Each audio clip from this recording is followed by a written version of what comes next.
Hello friends, and welcome to the Hanged Man in the Moon. If this is your first time here, welcome. Thank you for coming. I'm pleased to meet you. If you've been here before, thank you for returning. I'm truly honored. Friends, if you are a returning visitor, you know that this is the beginning part, still the beginning part, of my deep dive year into the Thoth deck. The deck created by Lady Frida Harris and Harris-Crowley.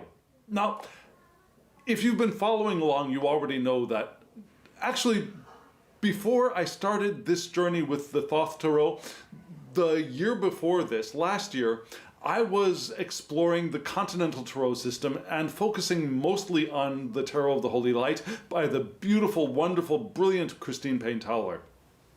And from that time, I have started my journey of incorporating what little I know of astrology into my readings with Tarot. And that has continued with the Thoth deck because though the systems of attributions for astrology and Tarot are different, still astrology plays a really strong role in the Harris-Crowley deck. And so I've been expanding my ways and ability to read with astrology and Tarot. And why am I beginning with this video? Well, it's because in this week's spread, we're going to see a lot of Saturn. Saturn really plays a strong role in this week's spread, not by intent, but by the way the cards fell within the spread. And I'm continuing with my 5-element spread. Don't get me wrong, it's still the same element spread, but Saturn appeared a whole lot this time. And I think Saturn gets a really bad rap. Saturn is associated with two zodiacal signs is what I'm trying to say. Two zodiacal signs, Capricorn and Aquarius. Very good signs. But Saturn is a really harsh planet. Comparatively, a very harsh seeming planet. However, it has good sides too. Yeah, Saturn is the planet of rules and regulations, which to a free spirit, maybe leonine personality like myself might seem a little bit burdensome, limiting, but we want to have rules. We want to have limitations on our experience in life. We want to have boundaries. You know, we always say, have healthy boundaries, have safe boundaries. Saturn gives us those boundaries. Saturn allows us to have a well-organized calendar and schedule. Saturn allows us to have good, healthful rules and healthful regulations and yes, do this, don't do that, and put these things in these boxes, organize. But Saturn also does have the reputation of being the party wrecker, right? The one who crashes in and breaks up the fun. And in this week's reading, it's the more negative Saturn that seems to be rearing his head in this spread. So friends, we're going to take a look at this week's spread. We'll do the usual thing. I will show you the whole spread, and then we'll talk about the spread, and then we will break it down and read the parts together, and then conclude the video. So friends, here we go. Let me show you the entire spread for this week. Here it is.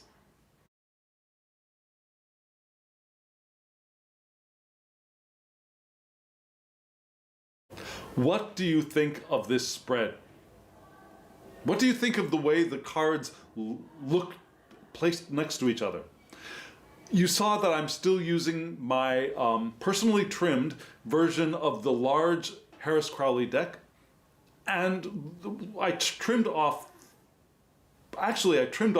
almost all of the borders. I trimmed off the top and the sides completely and most of the bottom border. And so this is a very customized deck, and I love it. And you can do it too. It's not that difficult. So I've got that deck, and I've also got the Ashira Tarot, which is on Make Playing Cards, I believe. And I'll have a link to that deck and the Amazon link to the large Harris-Crowley deck in the description box below. But I think these two decks work beautifully together. I think, though the styles are very different, they have a similar palette, a similar tone. And they're both Thoth decks, right? And then you also saw that there were two I-Ching well, 2 cards from an I-Ching oracle that I've been using for quite a while. So there'll be links in the description box below for those. But I think this is a wonderful grouping of decks, and I hope you agree. So you saw, just in case you are new here, let me give you a brief rundown of what you just saw. There were 5 pairings of cards, right? In the center, there were 2 cards which represent the ether. Now this is a 5-element spread: ether, fire, water, air, and earth. So in the center, 2 cards for the ether, for spirit. In the upper left-hand corner, there were 2 cards for fire, our passions, our desires, our creativity, our inspiration. Lower right-hand corner, we had 2 cards for water, which is our emotions, our intuition, our relationships, our unconscious. And then in the also the arts of like poetry and perhaps even music are down there. And then in the upper right-hand corner, we had 2 cards for air, which is our thoughts, our mind, our vision, what we see, our plans, our rational workings out of things. That's up there in the air. And then in the lower left hand, we had 2 cards for earth, which is the physicality of life. Yeah, it's the work we do, it's the resources that we have. Earth is also our health and our bodies and how they interact in the world. So we had all those, and then at the very ends we had 2 I-Ching oracle cards, and they'll give us some advice. And that's the order that we're going to be reading these in. And you probably already know, if you've been here before, that I'm reading with elemental dignities, which means what? It means that, for example, fire is ill-dignified with water. Now, they don't get along. They're opposite ends of a spectrum.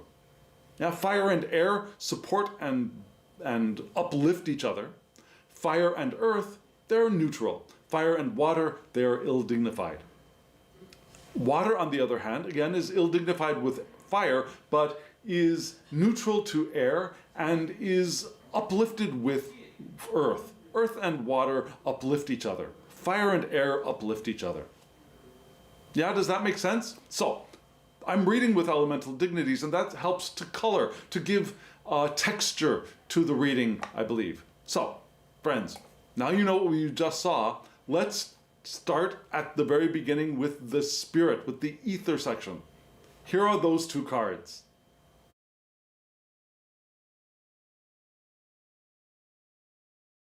Here in the ether, we had 2 cards. On the left, we had the Ace of Wands, and on the right, we had the 5 of Wands.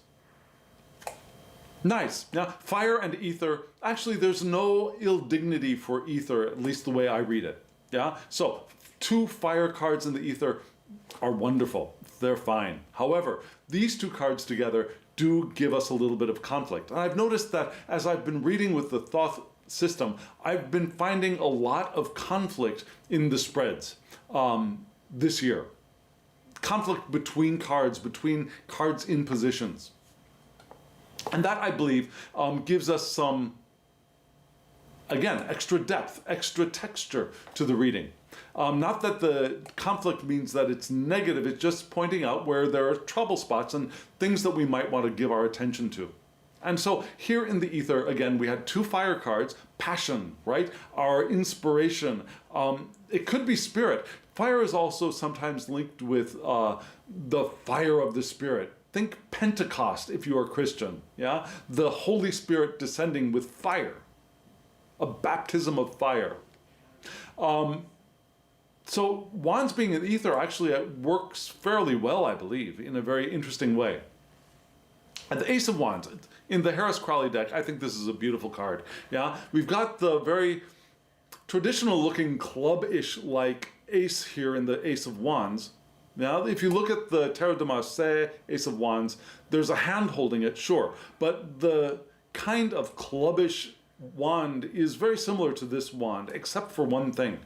The flames shooting out of this Ace of Wand, they are in the locations of the Tree of Life. So we have the Tree of Life represented here. We have the Sephirah from the Tree of Life represented here. So that at the very top, there's one for Kether, there's one for Hokmah Binah, there's one here for let's see, Netzach, Gebra, Tiferet. Then we would have here, I'm sorry, no. That was wrong. Let me say that again. Keter, Hokmah, Binah, Chesed, Gebra, Tiferet.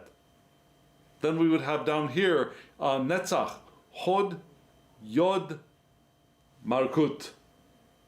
Now, the way I was holding at them, I was holding this card so I could see it. I hope you can see it as well too. But we do have a tree of life here, which is cool. It's because this is the beginning. Fire is at the very top of the very topmost tree of the 4 trees of life. For each element has a tree of life, and it descends from fire to water to air to earth, the way I have learned it. And so the Ace of Wands is the very top of the very top tree.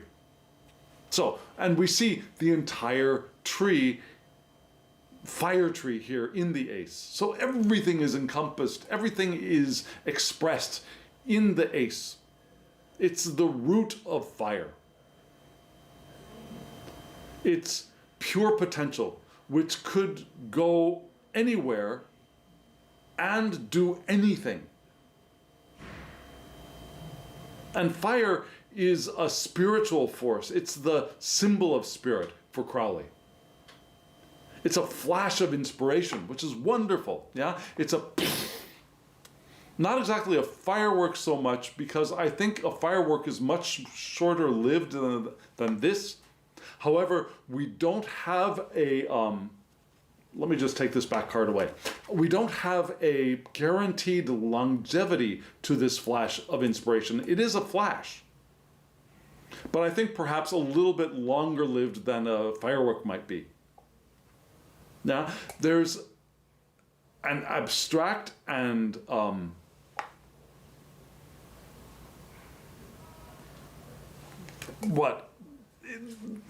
sorry, I blocked myself. Let's move on to the next thought. This passion here is, there's a rush of will. Now, there's the rush of will, and it's the root of will, our willpower. There's potential growth here. And it's up to us to grasp it and do something with it. Does that make sense? Yeah? For this fire to become material, for it to manifest, there has to be some focus on our part. There has to be some intention. There has to be some deliberate implementation of this fire so that it will sustain. And there's an unlimited amount of energy here that has potential for whatever we want to create, whether it's a project, whether it's a relationship, whether it's some other kind of development, but it requires our commitment to bring it into reality. It requires us to commit to doing something with it, which is wonderful, and yet this is not a promise of fulfillment. It's the beginning. It's the first seed of a tree that can grow if it's nurtured. And this fire can be grown, can be increased, can be sustained, but it requires attention and deliberate acts of will to feed it, which is okay, which is wonderful. However, the card that we got right next to it was the Five of Wands. And this is a very interesting Five of Wands here. Now, the Five of Wands, according to Crowley and according to the creator of this deck, is Saturn in Leo. Now, Saturn is doesn't naturally reside in Leo, especially the way that I read astrology in association with Tarot. The way I like to arrange astrology for Tarot and the planets for astrology in Tarot, is called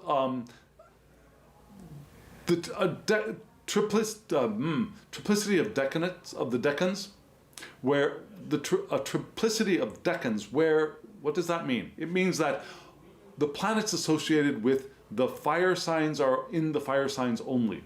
So for example, Leo would naturally only have Mars, the Sun, and Jupiter, which would be Aries, Leo, and Sagittarius. Those planets would be the three decanates of Leo. Now the three decanates of Cancer, on the other hand, would be, let's see, okay, so we'd have the Moon, we would have Mars for Scorpio, because I only really look at the 7 traditional classic planets. So Mars for Scorpio, and then Jupiter for Pisces. So the three decanates of Cancer would be in order, actually, the Moon, Mars, and Jupiter. But the system created by the Golden Dawn is different. So this is from the Golden Dawn system, which puts Saturn in Leo, and that's a fairly harsh thing, period. End of story. It is a very harsh thing. Yeah. People who have their planet Saturn in Leo, they're responsible and they're hard workers, but they're stubborn and they're hard to move. I don't know. Would they be more difficult to move than a Tauran might be? I'm not so sure. It's a different kind of stubbornness, perhaps. It's a stubbornness of willpower, of passion, rather than a stubbornness of being grounded and no, I'm not going to move. This is a stubbornness of the fixed fire. So, Crowley imagines this card as being like lava that's trapped under a layer of mountain. The lava is trying to find its path out, but the mountain is giving a lot of pressure. And the name of the card is Strife. So the lava is struggling to get past the heavy rock barrier of the mountain. So the fire of Leo here is blocked by the strictness of Saturn. Now the strict barriers, boundaries, Leo feels really confined and constricted by that. And Crowley suggests working through the crisis rather than waiting for something to happen, waiting for it to come undone naturally. Yeah, rather than just expecting that everything will work out if I leave it alone. He suggests that we will want to work through the crisis of constriction and find our way past it. And so there are struggles, there are challenges here. It's there could also be a dreadful relationship, and that is something quoted from the book, dreadful relationship. But I think here that dreadful relationship could be with another person. I think the real thing here is that the dreadful relationship is within ourselves. Because we've got this fire potential within ourselves. It is not expressed. It's a flash of inspiration, but it's blocked. And that blockage could be because of an internal struggle, an internal conflict. There could be arguments, there could be conflicting views between us and other people, but again, probably within ourselves. There could be conflicting views within ourselves of what to do with this, right? Have you ever had that? I want to do something. I've got this urge, I've got this itch, I feel inspired to do something, but then the conflict begins. What to do, where to do it, how to do it, with whom to do it. That conflict begins, right? Have you experienced that? I have. Maybe because I'm a Leo, but I have experienced that. Look at these roaring lions. Do you see how conflicted they feel? Now they could be roaring at each other, but what I see here is just the lion with that internal struggle and expressing it with a roar.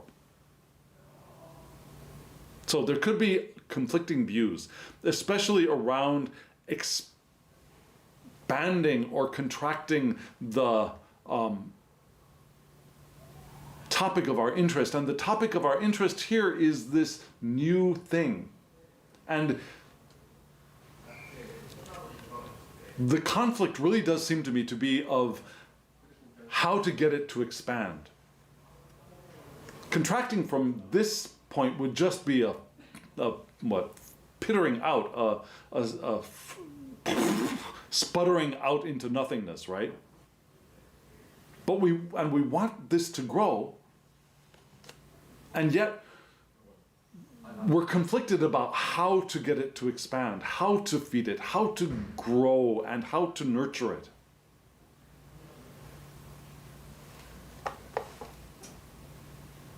And we'll get some advice later on. But I think this is something that is not, uncommon. It's not something that is rare for those of us who live life intentionally.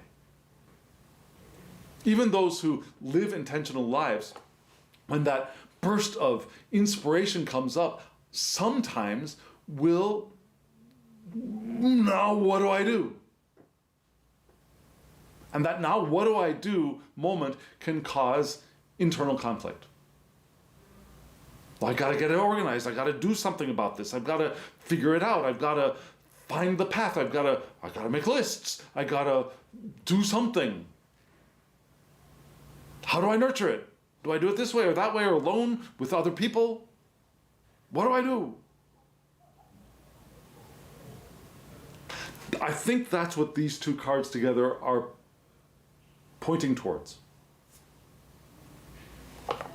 So, we start off with this big, fresh burst of fire, which is wonderful, but it's uncomfortable.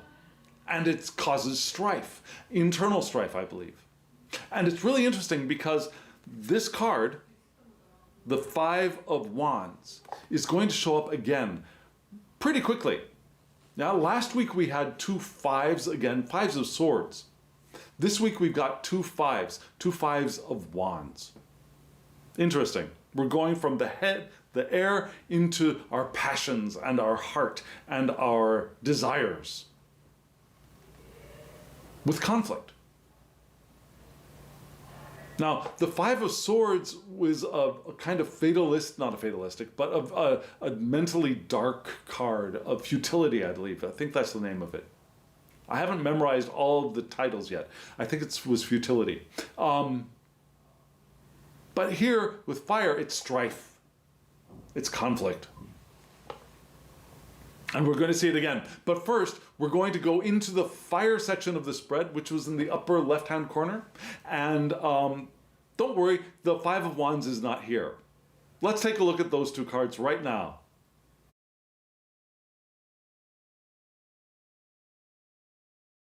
In the fire section, you saw on the left, we had the Eight of Swords. Swords and fire, no problemo. In the right, we had the Queen of Wands. Wands in the fire section is a perfect match. So remember, air swords and fire wands, they build each other up. So having swords and wands here together is a wonderful matchup, and having them both in the fire section is wonderfully placed. So no ill dignities, very good placement. However, this first card, the Eight of Swords, is called interference. It's not the happiest card in the pack, yeah? Now, the wonderful thing about the Eight of Swords is that it's Jupiter in Gemini. Now, Jupiter, again, for me, would not be in Gemini, but it is here in this card. So, what does that mean? Well, Jupiter is expansive. Gemini is the twins, it's the split mind or the dual mind. It's the mind of polarities, which can either split apart or be joined, can be unified, or it can bounce off the walls too. It's the first air sign in the journey of the zodiac, right? So it's an immature mind in a way. However, Jupiter, people with Jupiter in Gemini, they have the opportunity to clear understanding. They have mind expanded, right? They have open minds to alternatives. They can see options very quickly, very easily, and accept different possibilities, which is very positive. However, this card is not all that positive. This is the divided mind. Yeah, here, according to Crowley's vision, Jupiter coming into Gemini expands, and in that expansion, the mind splits. It's the divided mind. Even if it appears to progress, it's about to come undone. Yeah, the mind can only, according to Crowley, expand so much before it splits. So we want to be aware that there also might be the possibility of others causing us problems, especially problems with our own plans. Yeah, so we might get interference from the outside. But I don't think that's what this card is pointing to in this particular spread. Remember, I think this is an internal struggle. The Five of Wands, I think that strife was an internal strife of what do I do? So that what do I do here is amplified in the mind by having interference, mental interference, while thinking about that division of passions. So here, like in the five, Crowley suggested that we take the time to work our way out rather than expect things will just work out for themselves. Here we have the suggestion to take time to work out what is not happening, which is great advice, especially with that Ace of Wands being the beginning of the reading. Yeah? What is not nurturing that flame? What is standing in the way? What is blocking the nurturing of that flame? What is dividing us? And who is dragging their feet? Who is dragging their heels? What aspect of ourselves, perhaps, is dragging its heels, dragging its feet? Now, what is diverting the issue or getting in the way of that fire being kindled, of that fire being nurtured? Yeah, being good-natured and wanting to get along with people and wanting to go along to get along is not going to help us in this time. It's time for making decisions or working through a thought process efficiently, and rather than trying to appease other people. So we want to work out here in our fire, and it's interesting. So we got this problem with the fire, and then in that fire we recognize that there's mental interference, and it's probably that mental interference that's causing the strife of our passions. But there's a way through. We can think it through. We can work our way out of it. We can see what part or aspect of us is blocking our path. And maybe find a way to unify the mind in this expansive Jupiter potential. Because Jupiter is the planet of luck, its wealth, its abundance, which could be very beneficial for a united Gemini mind. So if we get it all, if we get our shit together, if we get it all together mentally, we'll perhaps find that way through the Five of Wands. And so right next to this, we've got a beautiful, beautiful, beautiful Queen of Wands card. Notice the is it a cheetah or jaguar? Maybe it's a jaguar. A beautiful cat right beside her. Lovely queen. I love the artwork on this card. Now, the Queen of Wands is associated with Aries, which is the domicile of Mars, from which cardinal fire's vital attributes enter our world, enter the reading, enter our natal charts. Now, Aries, the youngster. Now we have the youngster Gemini, the youngster air. Here we got the youngster fire sign. But it's a pure youngster, right? It's Mars comes into Aries not ready to wage war yet. He's still pure, he's still clean. He's just coming in to explore.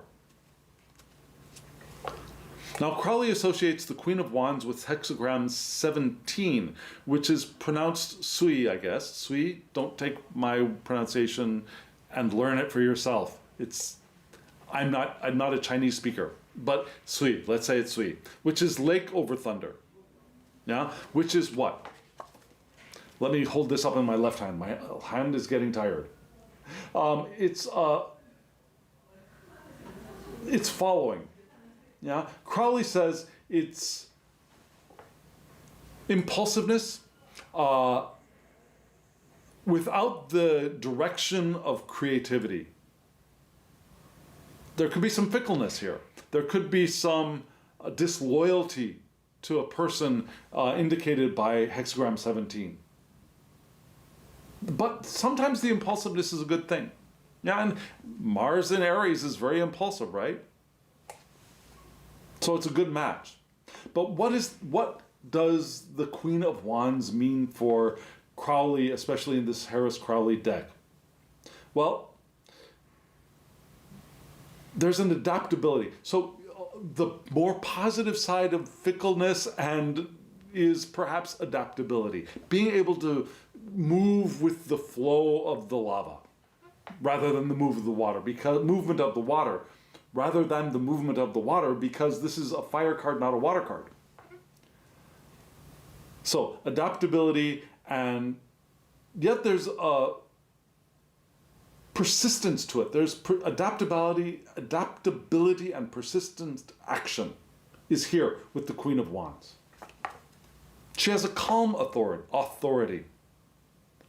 Gosh, my English is just not coming out right now. Yeah, she has a calm authority. Could be changeable. She could be volatile on the darker side. She's steamy. A little bit of water will get her, but she's also sexually steamy, right?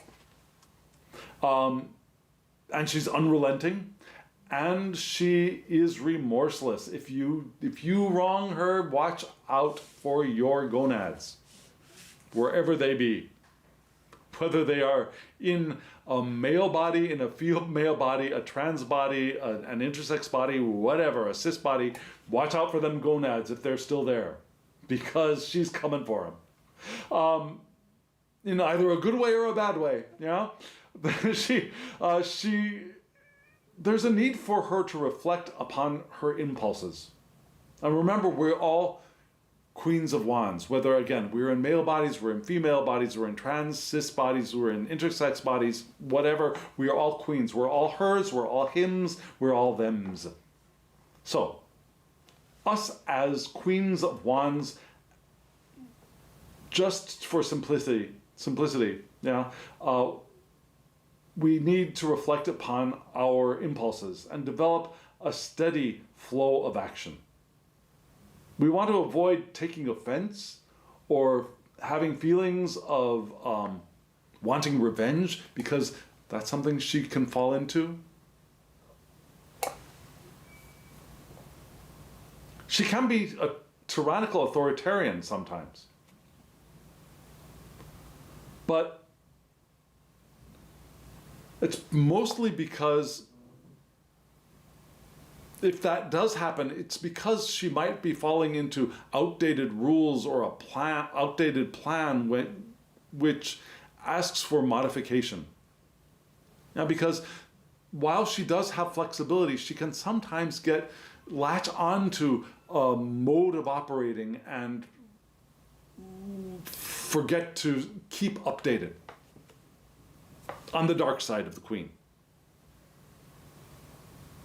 So what is that telling us? Well, I think that is our potential solution to this. The light, the bright, the positive side of the Queen, which is reclaiming our adaptability.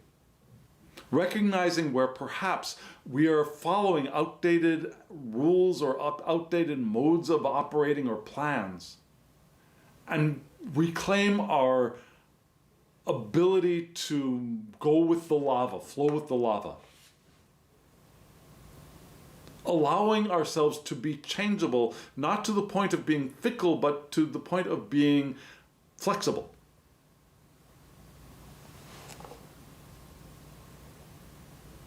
And doing it with calmness, with calm authority. Rather than domineering, tyrannical control, we want to have calm authority. This is how I do things. This is the way I'm going to do things. And I'm willing to change because I know that I, with my authority, can be flexible, can be malleable, can find a new path, can blaze a new course. Love, do you see the salamanders up there? The animal representation of fire and spirit? Be the salamander. Be changeable. And be able to, not more than withstand, enjoy the flame, the fire.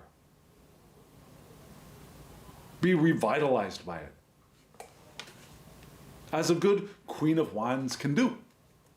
So friends, this section gives us some interesting help, I think. But there is the potential for that queen to go to the dark side, and we want to be careful of that. We want to perceive, and that's part of this Eight of Swords card as well. Remember, we want to take time to work through what's working and what's not working. So the things with the queen that are working, go with those. The things with the queen that are not working, let them fall to the wayside, right? Okay, friends, we've got some water to look at. Let's dive down into the emotions. Here are the cards.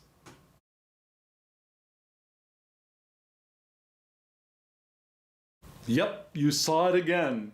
The Five of Wands showed up here in the water. And remember, water and fire are ill-dignified. So this Five of Wands card, which is not a happy card, is even less happy here in the water. But right next to it we had the Six of Swords. And Six of Swords, water and air, swords and cups, they are compatible. They're fine. They don't build each other up, but they're neutral. They walk hand in hand, side by side together wonderfully. But we start off with the Five of Wands. And this is the Five of Wands from the Harris-Crowley deck, which is, I think, gorgeous. I like the yellow background. I like the shape of the wands. The art on the wands is just, it's beautiful. Now you see that we've got the Lotus wand, we've got the Phoenix wand, and we've got, what is the other wand? The wand with the Egyptian wand. I forget the name of it, but the one in the center. It's a beautiful card. Again, we've got here Saturn in Leo, which is not the best placement for Saturn, if you ask me. Yeah, it could be stubborn, could be hard to move. And it's going to be a problem, especially here in the water, which begs for movement, which begs for flow, which begs for depth and wetness. And here the fire is like, rah! So, where the lava was struggling to get free in the ether, here it's even more oppressed. Right? The struggle, the challenges, the dreadful internal, perhaps external, but internal relationship is exacerbated here in our emotions. We feel it more. So our conflicting views here in our emotions are perhaps running wild. More so than with our thoughts in the fire, more so than in the ether. But here, where it's ill-dignified, that conflict is felt more intensely, I believe, with more fire, with fiery emotions. We want to expand the Ace of Wands, but the frustration is greater here, I believe. Can you see why? Does that make sense to you? And Saturn going into the water area, Saturn again belongs with Capricorn, Earth, and belongs with Aquarius, air. But Saturn, when it gets into a water situation like perhaps Cancer, gets all melty, weirded out. And we're going to see that in just a moment. Cancer going matched with Saturn matched with Cancer, I think, is coming up soon. And yeah, Saturn just does not like that. So what is that telling us? Well, we start off again with this inner conflict, and it's an emotional thing now.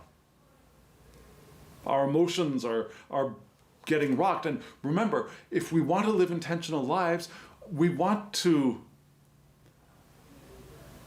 continue pointing up the emotional ladder, as they say. Yeah, we want to keep moving in the direction of at least satisfaction, if not hope, if not joy, if not love. We want to move in that direction. Because when we're in the negative side, when we're in dissatisfaction, we're in internal struggles, revenge, feeling unworthiness, we have closed ourselves off to having access to the powerful flow of our intention. So this is an indication that emotionally we're sitting in a place that we're not going to be able to nurture, to nourish that Ace of Wands. We won't have access to the power to nourish, to nurture that Ace of Wands. So what do? Well, we want to work it through, to work our way through, to find our path. And we want to find a way to emotionally relieve ourselves. That sounded weird. We want to and now only Korean is coming to my head right now. We want to find a way to solve this emotional strife. I'll just put it that way.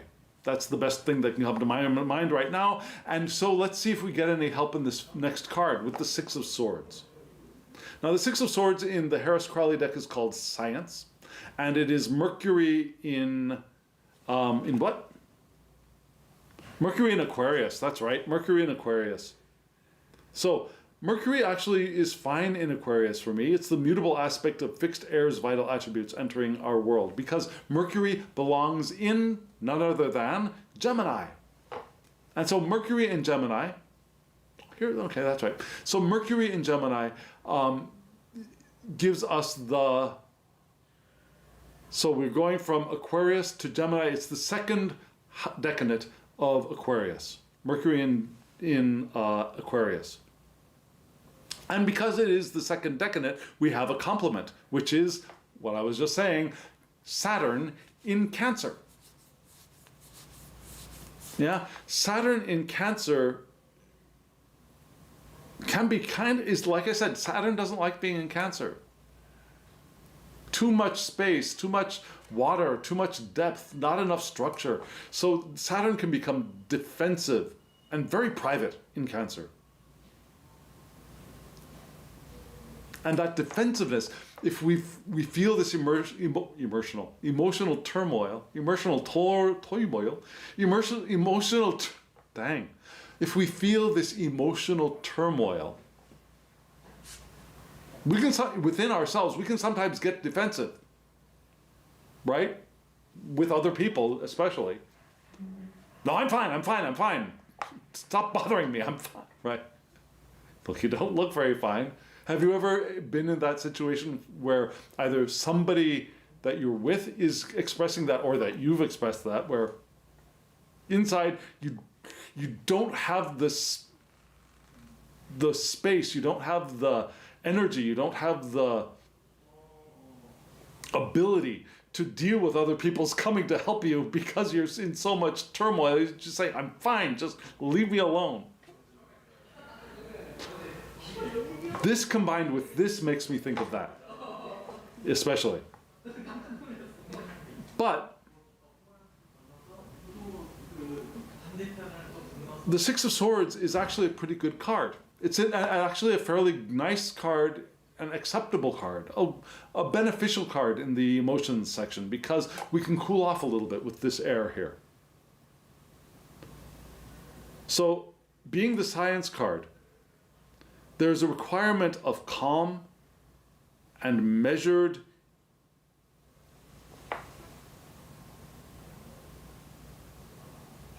enthusiasm helpful to a project, helpful to a problem. Yeah, we want to calm ourselves down and take measured steps, rational steps in the direction of the solution to whatever it is that's going on. Yeah, we want to take time and observe what's going on and what is not going on as well. Yeah, we observe what's there, we observe what's not there. Just like a good card reader, reading a spread, sees what's there and also takes note of what has not shown up as well. For example, if you've got a spread of everything except coins, except wands, or except something, and take note of that. There's something either missing or maybe it's something that's not that important. So here we take the time to observe what's going on and what is not going on. What are the patterns? How are things constructed? And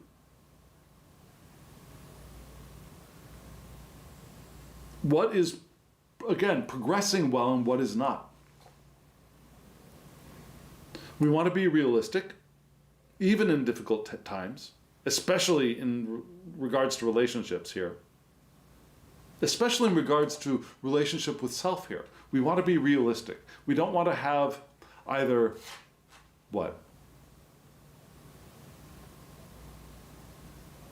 overblown expectations of how we can relate with ourselves, nor do we want to be damaging ourselves from within. And we want to have realistic expectations of how we can ameliorate the conflict that we're feeling within ourselves. And we want to have an adaptable spirit. Reminder of the Queen of Wands, right? We want to have an adaptable spirit here as well. And this card was originally called Earned Success. Success from the stuff that we have done. From the plans that we have made and followed, and the vision that we have had, and we have that vision has manifested, that we have allowed to manifest. Let's go with that. Yes, we have allowed to manifest. So this beautiful card, you see the blue and pink doves here, which remind me of Venus, actually, personally. So we've got the doves. Now, from my recollection, actually, I don't know, maybe they're not doves. Actually, you know what they look like? On second, third, fourth, fifth view, they look like the wings of the cherubim. Yeah? Have you ever seen old, like medieval drawings of cherubim where they're like 6 or 8 different wings and they're all in different positions? Maybe one pair of wings is covering up the face, one pair of wings is covering up the nether regions. There's a pair of wings that are up in the air and there's another pair of wings that are in a different position. That's kind of what these little figures around the 6 figures around the central flower look like to me. So we've got that air here, right? In blue and red, and so we've got the balance of colors. We've got the rosy cross here in the center, which includes all of the elements, but again, what is the suggestion here for us? The suggestion here for us is to take a step back, observe, bring mind into the mix of our emotions, and to observe what is flowing well and what is not flowing well, what is there and what is present and what is missing, and discern the way to ameliorate the strife that is happening now within our emotions, and then by extension in that area of spirit where the strife seems to have begun, with the appearance of the Ace of Wands, right? So friends, we just talked about mind, right? With the Six of Swords, we're going to move into the air portion of the spread, which is where swords would naturally reside. And let's take a look at those two cards right now.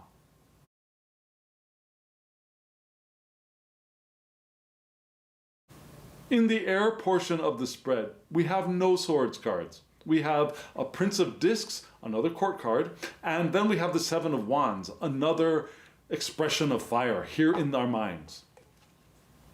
And thank all that is, the expression of the Seven of Wands here in the mind is not so negative.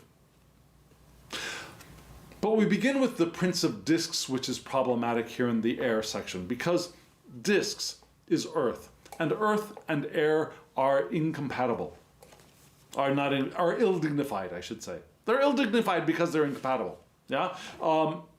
However, now look at this beautiful card. Isn't this a gorgeous card? Do you see that bull in pulling the cart for the prince? That's a reminder that this card is associated with Taurus, which is the domicile of Venus, from which fixed Earth's vital attributes enter our spread, enter the question we're asking of the Tarot, which is how can we live our lives more intentionally in the coming week? And we have all of this earth entering our brains. However, the way I read this, I read knights in the Thoth system, just as I read kings in the Smith-Waite system. I read them as fire. I read princes in the Thoth system as I would read knights in the Smith-Waite system. I read those as air. So this is Prince of Discs is air of earth. Earth, discs being earth, princes being air of earth. So the conflict of the earth being the disc's suit is eased by the prince himself, herself, themself, by the prince himself being an air court person, being the mind. And so maybe this is not as problematic as I might have originally thought it was. So the prince is associated with hexagram 53, which is rain, I think, in Chinese, but again, don't quote me on that. But what is this one? This is gradual advance, according to Crowley. It's development. It's wind above mountain. Yeah? The wind blowing over the mountains. That's what this hexagram indicates. So, things here are planned, they are staged, there's organization of affairs toward a long-term goal. Now, a stepped organization of affairs towards a long-term goal, which kind of sounds like the Knight of Coins in a Knight of Pentacles, I should say, in the Smith-Waite deck, doesn't it? Here it's the Prince of Discs. So, this prince benefits by being slow adaptation, performing reality checks frequently, and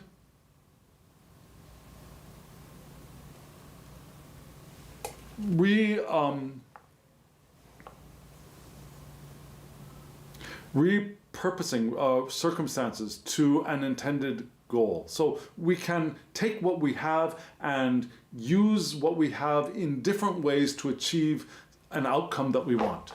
Does that make sense? We also want to take careful stock of the progress of our plans. Now remember, with the Ace of Wands, we don't really have a plan yet. It's just the beginning, but we want to take good stock of where we are and the direction that we're going in. Our the plans that we have to feed this fire, are they going to be beneficial? Are they going to be helpful? Are they going to be successful? We want to be adaptable to the circumstances. That's key. We want to check the clarity of our goal. We want to be steady and reliable.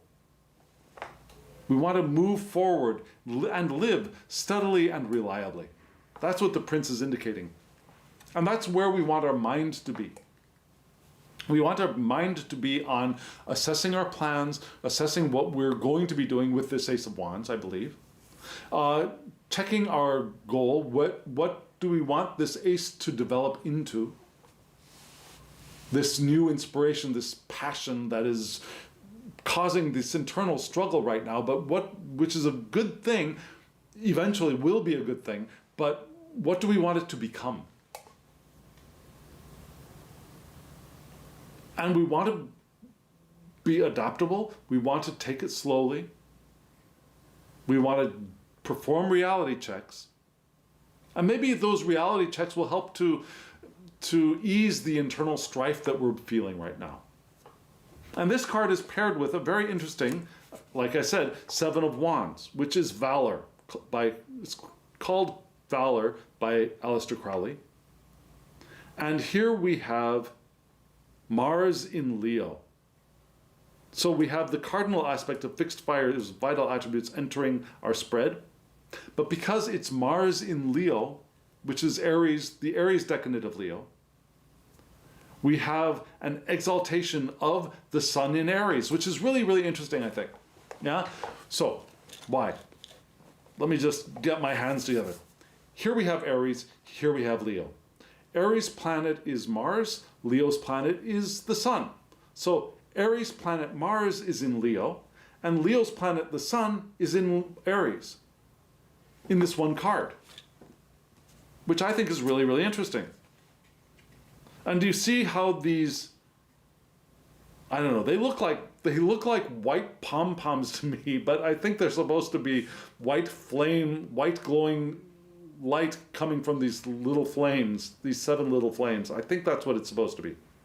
But it looks like, have you ever seen the Chinese lions where they look like they have tufts of white hair, white fur around their faces, like balls of white fur around their faces?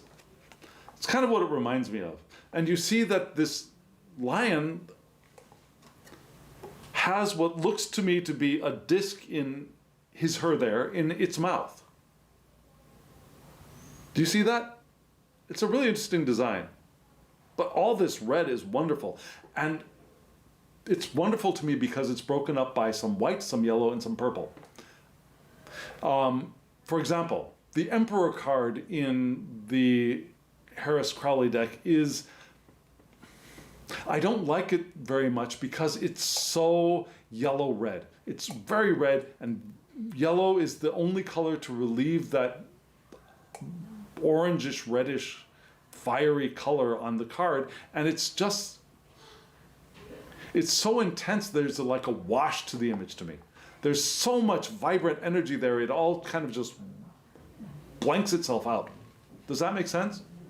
So this one does not blank itself out for me because of all that, because of the purple, because of the white, and the little bits, hints of yellow. So I like this card a lot. But what does it mean? So, Valor. It doesn't necessarily mean you're gonna win, interestingly enough. There's a dark side to this Valor card. We could be so taken up with the energy of the battle that we don't see the damage that the fight is causing to us or to others. Yeah? We might be so engaged in the battle, we might not even notice that the fight that we're having is unwinnable. It's that kind of valor. Yeah? We may be too late for a real success, to become real heroes. And so right now, it might be every person for themselves. Grab what you can get and go. Yeah? Is also a suggestion here. If the battle is lost, The cause is because of our past inattentiveness to the progress of the battle.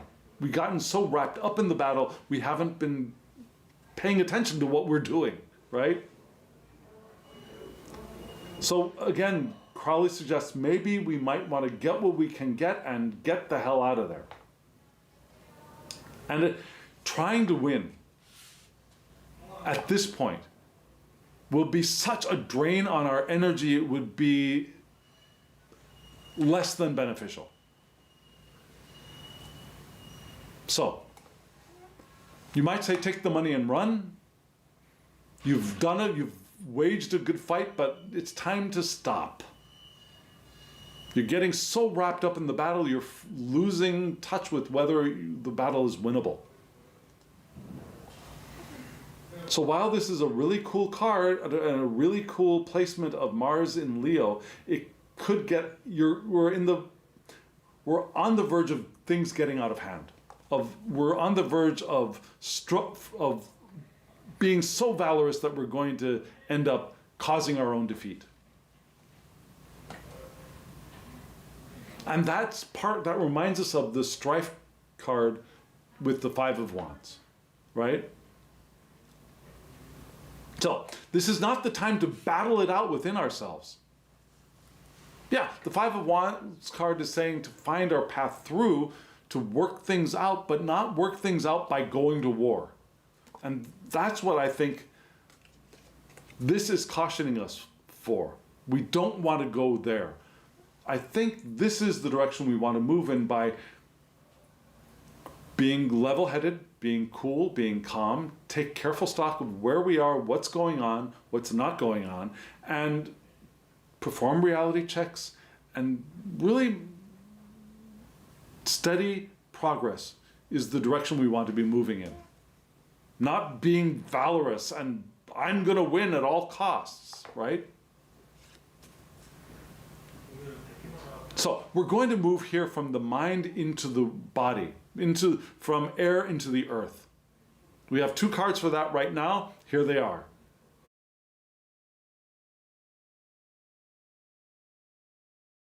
Here in the earth section, I think we've got a lot of hope, a lot of wonderful hope being presented for us. You saw from left to right, we had the Nine of Discs from the Harris-Crowley deck, which is, I think almost all of the cards are gorgeous. I love the art of Lady Frida Harris, and this is no exception. The colors, the patterns, I think they're just beautiful. The detail on the discs themselves, they're just beautiful. And then we have the Universe card. Spoiler alert, Saturn is coming back. So, but we're going to start here with this card. Here we have the Nine of Discs, which is called Gain by Aleister Crowley. And this card is associated with Venus in Virgo. Interestingly, I sometimes still get confused between Venus and Virgo. I look at the Virgo signia and I think Venus. Venus does not belong in Virgo. Now, I mean, Venus is not... Let me say that again. Virgo is not the natural domicile of Venus. Right? Venus does have a place in Virgo, but it's not the domicile of Virgo, of Venus. See, that's what I'm saying. Venus and Virgo, they're all twisted up in my head. But here, Venus is in Virgo. Why? Well, because Venus is domiciled in Taurus. So we have the Taurus decadent of Virgo. I was about to say Venus again. There's no Taurus decadent of Venus. There's a Taurus decadent of Virgo. So that we have the mutable aspect of, the fixed aspect of mutable air, what am I saying? The fixed aspect of mutable Earth's vital attributes entering our world, entering our natal charts, entering the reading. And because this is the, what am I saying? It's the third decadent of Virgo, we have an exaltation, which is Mercury in Virgo. So we got Venus in Virgo, which is the beauty, it's the union, it's the love of what? Of making plans, of organizing things, of getting things in boxes and lining things up. But we also have Mercury here, which is where it would, in exaltation, which is also the domicile of Mercury. So here we have Virgo, which is the domicile of Mercury.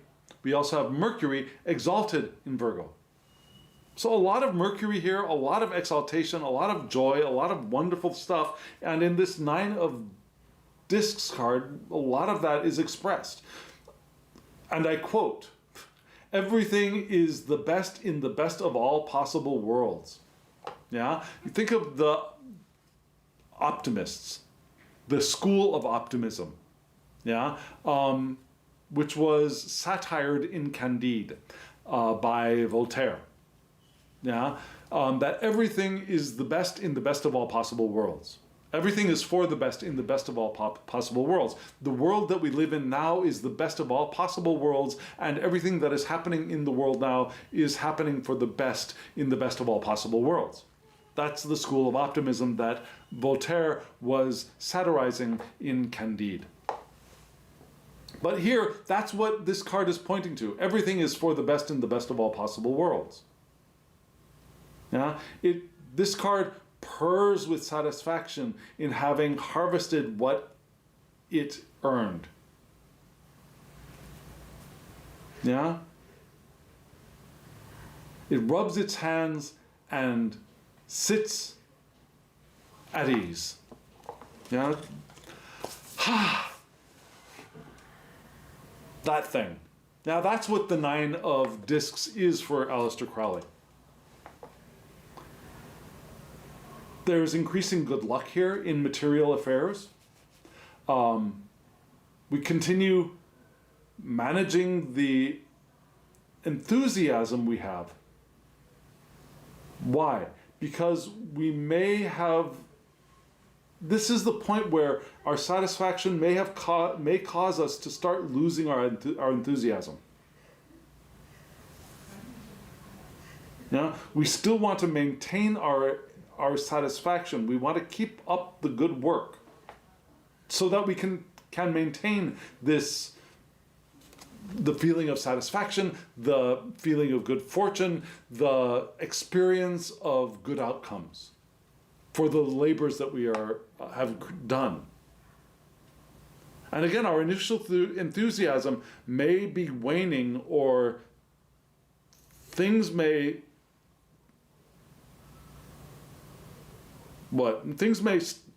beginning to look more complicated than we thought that they would be at first. So we want to maintain the actions that we have been doing up until now. We want to keep working. We maintain our flexibility, but we want to keep working because we're nearing the finish line, even though we might not see it quite yet.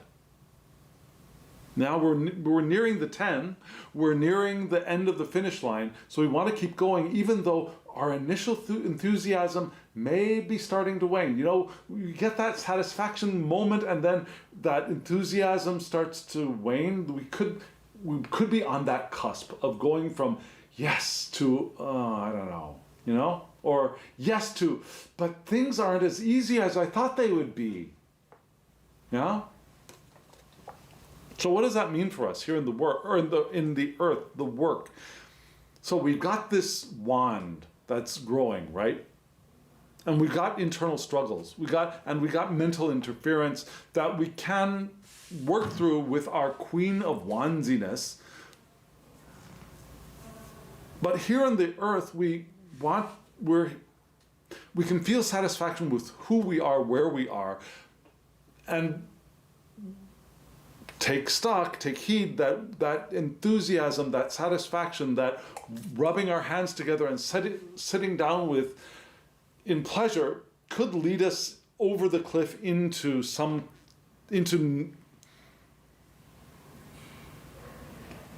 losing the path forward.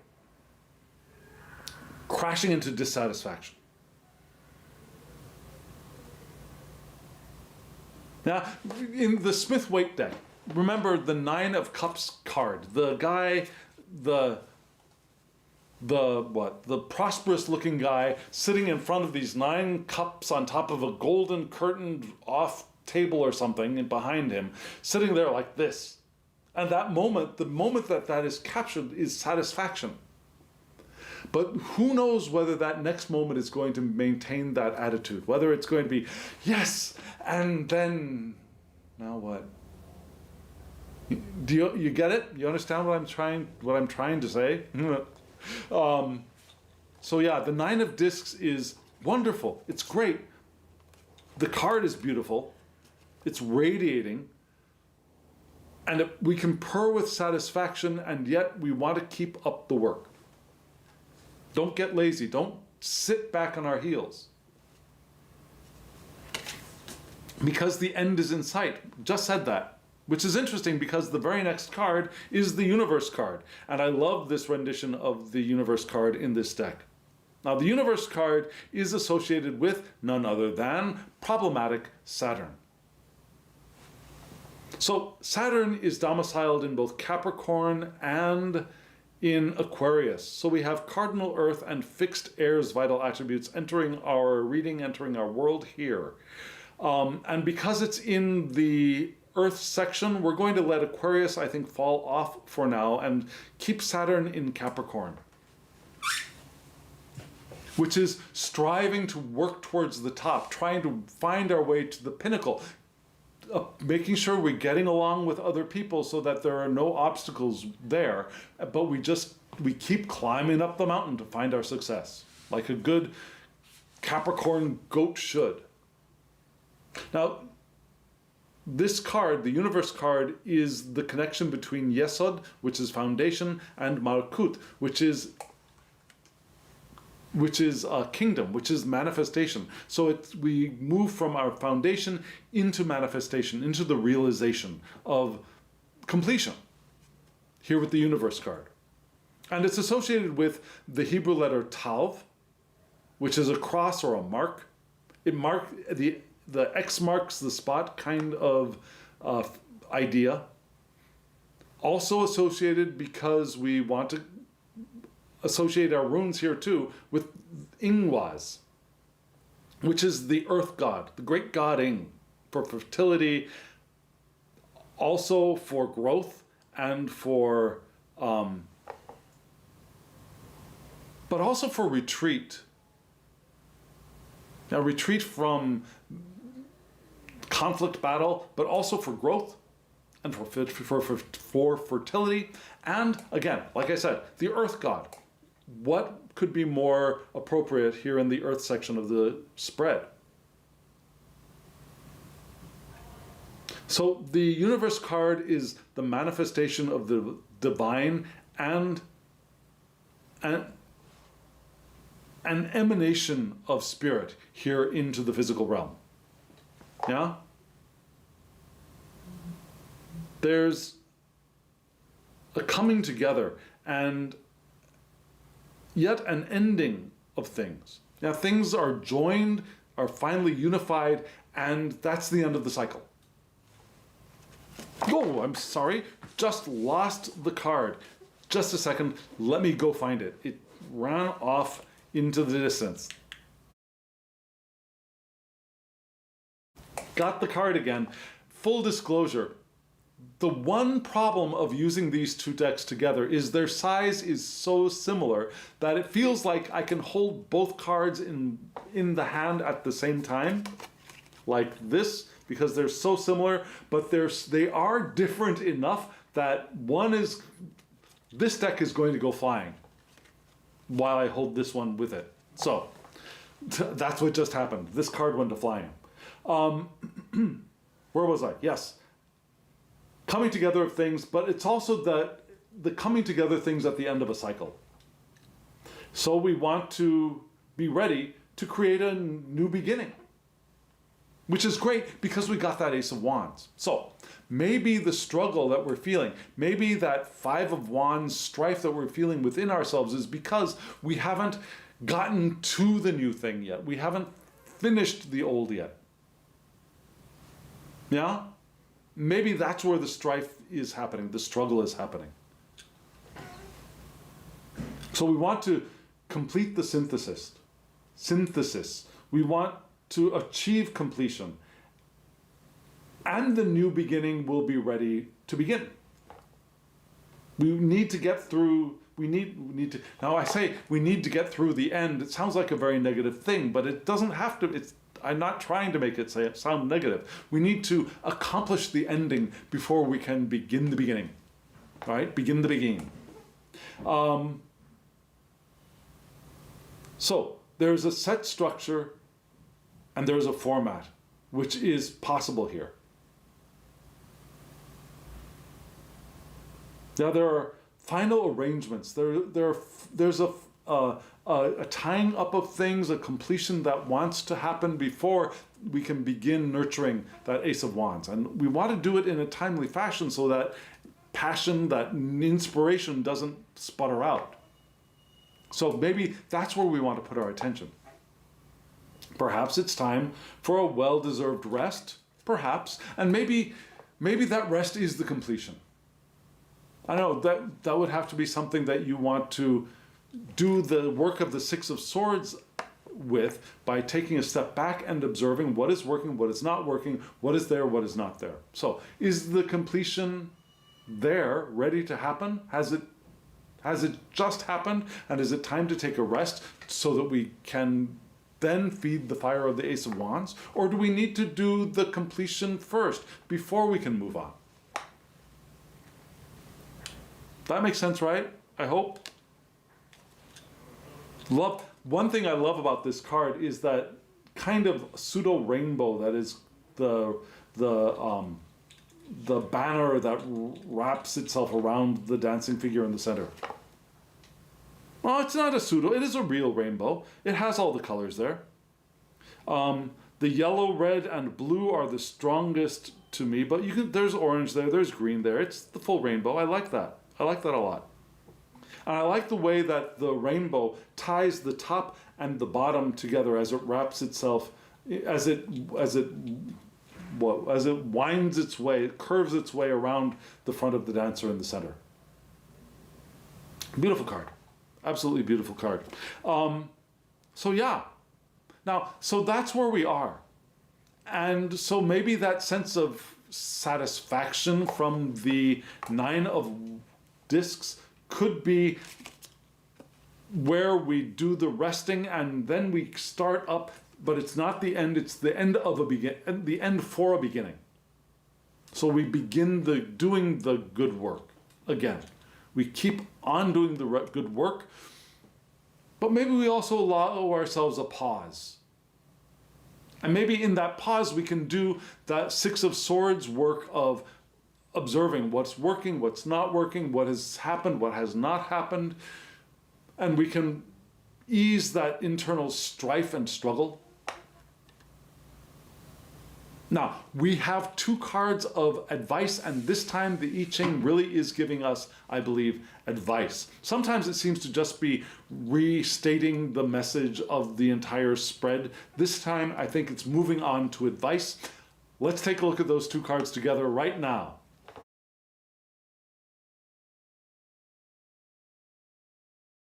The two I-Ching cards that you saw, left to right, were 19, which is approach. It's earth over marsh, water, yeah, and then 8, which is union, which is water over earth. So we have earth over marsh, which is a form of water in the first, and then in the second we have water over earth, earth over water, water over earth.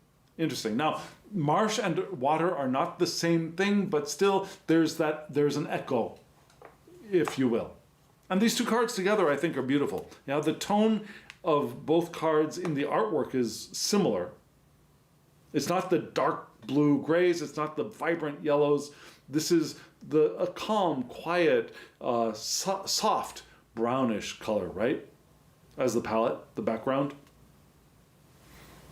So and they both have a very similar shape to me. You notice how they both are winding up this way? One of them a tree. Well, actually, they're both. No, one of them is water. It looks like water is moving up over the card. Now, maybe actually the water is moving down, but still, it's got that form of a curvy tree, kind of like this curvy tree has a form of a curvy tree. Interesting cards together. And we start with 19 with the curvy tree. Again, it's approach, which means closeness. Yeah, getting in touch with people, with other people, maybe with itself as well. It's leadership, it's teaching, it's inspiration as well. Now we become the teacher leaders. We inspire ourselves, and we inspire others as well. We're approaching others in an honest way.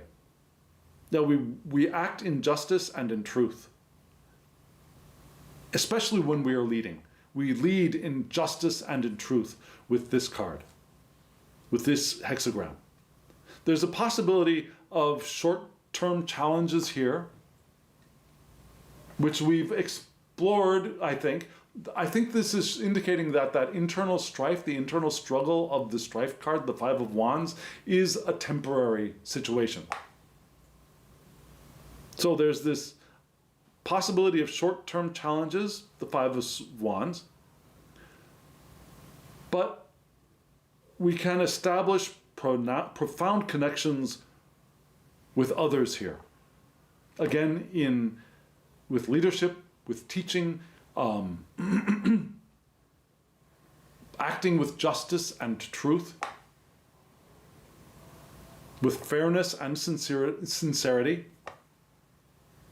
So, and when there are challenges, resoluteness and integrity are key. So when there are challenges in this strife that we are feeling and experiencing, our resolve and our integrity are key. And we'll find our solutions and by the way we are interacting with others, I believe. It's time for us here, I think the advice is to get out of our own internal struggle and interact with others in a very just, truthful way with fairness and sincerity. Because, why? Because of the next card. The next card here is union. Again, water, I said it's water over earth. Here, that's the card, the hexagram of mutual assistance, mutual aid, collaboration and support. So we interact with each other in justice, fairness, and we help each other. I help you, you help me. And it's not transactional, I don't believe. I think it's just the natural relationship that is possible here. Harmony and cooperation are what we are looking for. Seeking help and collaboration makes achieving our goals easier. Makes feeding our internal inspiration, that internal Ace of Wands, easier. And we can consult others rather than going it alone here. So when facing challenges, working together can make success a possibility and more achievable. So that's the advice, right? We interact with other people. We open ourselves to interacting with other people, in leadership, in teaching, in mutual inspiration, Ace of Wands, with justice, with fairness, with leadership, and to mutual benefit, in an atmosphere of collaboration to mutual benefit. Not a transactional benefit, but a natural, cooperative, mutual benefit. That's wonderful advice. And that, I think, is the way that will help maybe turning our attention away from that which is causing strife here. Turning our attention away to turning our attention to the way we're interacting with each other, as well as doing the work of the Six of Swords, where we step back internally and see what's going on. Now we take a step back and we see how things are working out and where things are not working out. Again, also with the Prince of Discs.